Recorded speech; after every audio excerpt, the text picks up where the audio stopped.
ত্রিপুরা মণিপুরী ছাত্র যুব সমন্বয় কমিটির পক্ষ থেকে আজকে বকবরক এবং অন্যান্য সংখ্যালঘু ভাষা দপ্তরের মাননীয় অধিকর্তার নিকট আমরা আজকে প্রতিনিধিত্বমূলক ডেপুটেশন দিতে এসেছি। আপনারা জানেন যে ত্রিপুরা রাজ্যে ভাষাগত সংখ্যালঘু মণিপুরীদের তাদের ভাষার স্বীকৃতি এবং অধিকারের দাবিতে এবং মাতৃভাষার মাধ্যমে শিক্ষা চালুর দাবিতে আমরা দীর্ঘ আন্দোলন করে এসেছিলাম।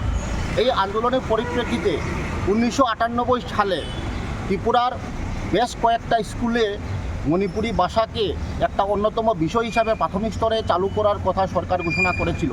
পরবর্তীতে আরও কয়েকটা স্কুলও চালু করার ঘোষণা করা হয়েছিল। আজকে 1998 আজকে 2025 এই এপ্রিল মাসে পুরোপুরি 27 বছর পরিপূর্ণ হয়েছে, কিন্তু অত্যন্ত পরিতাপের বিষয় আজ পর্যন্ত এইসব স্কুলে কোনো মণিপুরি শিক্ষক নিয়োগ করা হয়নি, কোনো পরিকাঠামো নেই, কোনো আর্থিক সংস্থান নেই।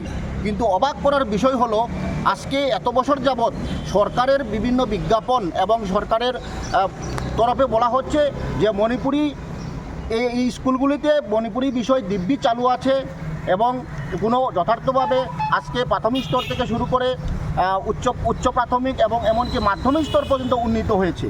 কারণ এই যে একটা মণিপুরি শিক্ষার যে একটা প্রহসনে টোটালি পরিণত হয়েছে এবং এই প্রহসনকে স্বতঃসিদ্ধ করার জন্য আজকে সরকারের পক্ষ থেকে বেশ কিছু পাঠ্যপুস্তক ছাপিয়ে মণিপুরি তথা আমাদের জনগণকে একটা বিভ্রান্ত করে দেওয়া হয়েছে।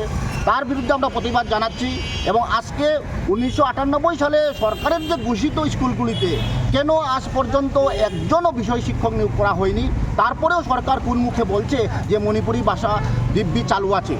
তাই আমরা আজকে ত্রিপুরা মণিপুরী ছাত্র যুব সমন্বয় কমিটির পক্ষ থেকে প্রাথমিক আমরা সিদ্ধান্ত নিয়েছি আমাদের ভাষাগত স্বীকৃতি এবং আমাদের অধিকার এবং আজকে এই শিক্ষক নিয়োগের দাবিতে আমরা দীর্ঘ আন্দোলন জোরদার করে যাব এবং তারই অঙ্গ হিসাবে আজকে আমরা একটা প্রাথমিক স্তরে আমরা ডেপুটেশন দিতে এসেছি।